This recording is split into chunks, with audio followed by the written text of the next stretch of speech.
I feel like in the last year, every single brand out there has dropped their own version of a handheld device. This one is the MSI Claw 8 AI Plus, and we're gonna be reviewing it.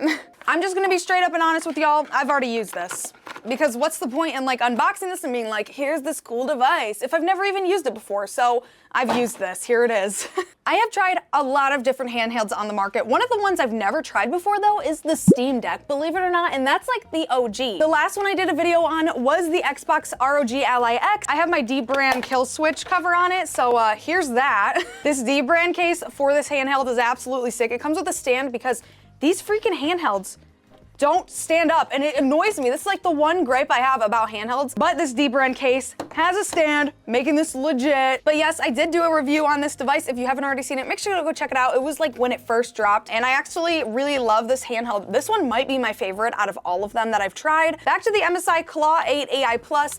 The first thing I noticed when I unboxed this is the color. I think it is so unique. It's like almost like an army green kind of color. I don't know what color this is, but I love it. It's great. It's honestly, it differentiates this from other handhelds out there because other handhelds are either just white or black. This one has a really unique looking color. The other thing I noticed about this, which is very important in handhelds, is the grip and the style and how it feels when you hold it. You know the vibe that the Switch gives when you hold it and you kind of are a little bit uncomfortable because it's so thin and there's no way to like actually grip onto it? That's the vibe that this gives me. This one does have a little bit of actual texture and stuff on the back here, but it is very, very slim. Nothing a potential D-brand case couldn't fix, right?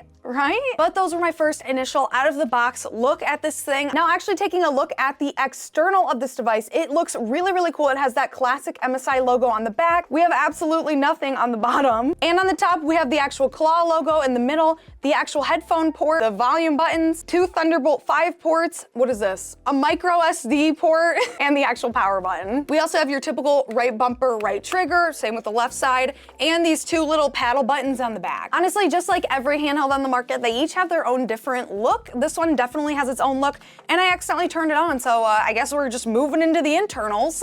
We have our buttons here, which actually are the same layout as an Xbox controller, unlike the Switch, which is reversed, and it literally irks me to go from playing on a Switch to playing on an Xbox controller because the A and B buttons are switched. So if you play on one for a while, then switch to the other kind of device, you get confused. Am I the only one who deals with this in games? It does have an RGB glow underneath these thumbsticks, as well as a really nice D-pad. I love the D-pad on here, and it's like quiet, it's so silent. It has 2 buttons on either side of the screen, which are flipped from the Lenovo Legion Go buttons, and oh my god, again, another button swap that gets me. It has a really beautiful 8-inch display, which I'm used to because of the Lenovo Legion Go 2, which is my most played on handheld. While this thing is not OLED, even though I wish it was, it is a full HD screen, and it has 120 Hertz. Oh, only 120? That's plenty for a handheld. If you're playing an intense game on this puppy, good luck getting more than 40 frames. I cannot detest though. Who knows? You might be able to get 40 frames out here. I haven't played any heavy games like Marvel Rivals or something. This thing has an Intel Core Ultra 7 processor, 1 TB of SSD. I actually don't know what kind of GPU is in this baby. And it has an Intel Arc 140V GPU with 16 GB of VRAM. I have to say, looking at it right now, the screen looks absolutely stunning. And plus the fact that it's touchscreen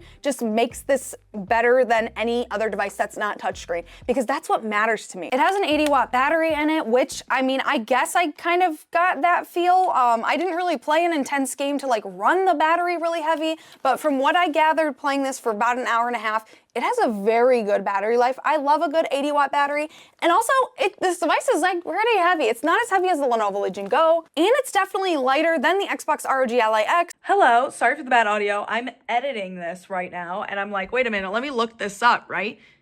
Bruh, the MSI device is heavier than the Xbox one. I don't know how, because I literally am feeling the weights of them right there in front of you, but it's true. The Xbox One comes in at 715 grams. The MSI comes in at 795 grams.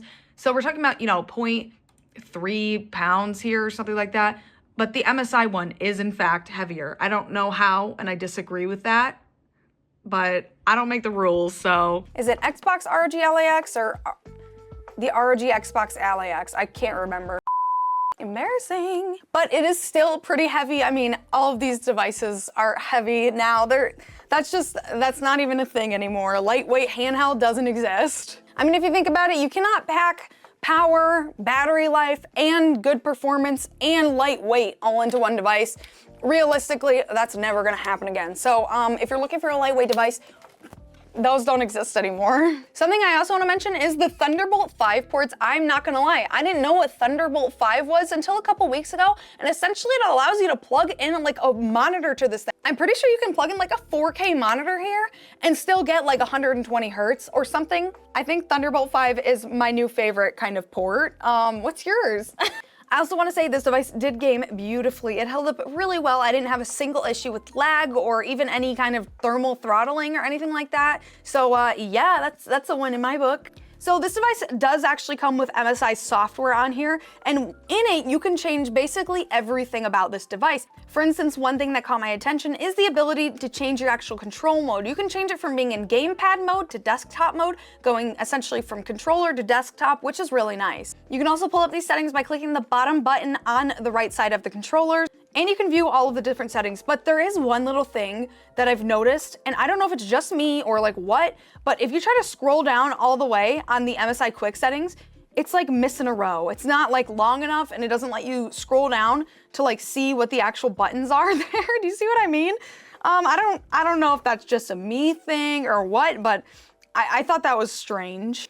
I'm just waiting for a day where they put a camera in a handheld device and you can like play in Discord with your friends and your camera on, or stream off of this device with a camera built into it. I think that would be really, really sick. Now the top two buttons on here are just usually meant for like in-game things. It's like, you know, pressing tab or something in-game, it pulls up the actual like menu or settings or whatever. The bottom buttons, this one is the MSI Claw button, and the other side, like I said before, brings up the actual MSI quick settings to quickly change your settings. Again, like I said, it does game beautifully. It's a very, very high performing handheld device. It will get the job done. If you're looking for a handheld device, I know a lot of people out there have said that this one is top on their rating, and I get it. I mean, I do get it.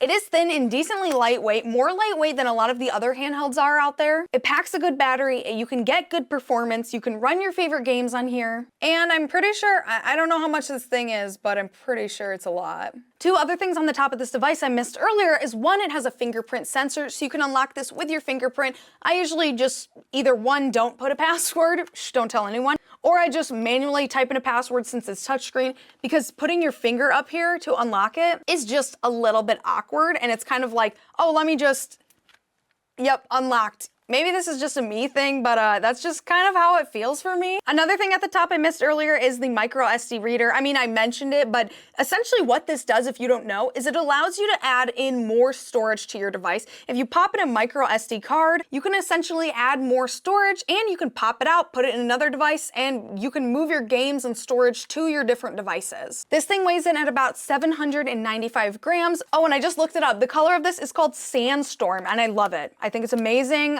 This is a big fan of this color. I just wish these companies would make it so they stand upright. I think that concludes it for our review on the MSI Claw 8 AI Plus. I don't know why I'm having trouble remembering these handheld names, like the Xbox ROG Ally X, MSI Claw 8 AI Plus. Make it more simple for a girl over here. Overall, I give this device an 8 out of 10. I think it's really great. The only thing I need a deburr and kill switch case on this puppy, because the actual handheld of it is like a little bit too slippery for my liking. It's just the slipperiness on the back, man. But other than that, I think this device is very great. It runs beautiful, it looks beautiful. I wish it had an OLED screen, minusing it a point for that as well. But overall, this device is amazing. If you're looking to get into handheld gaming, this might be your intro to handheld gaming. I say intro, but isn't this thing like $1,100?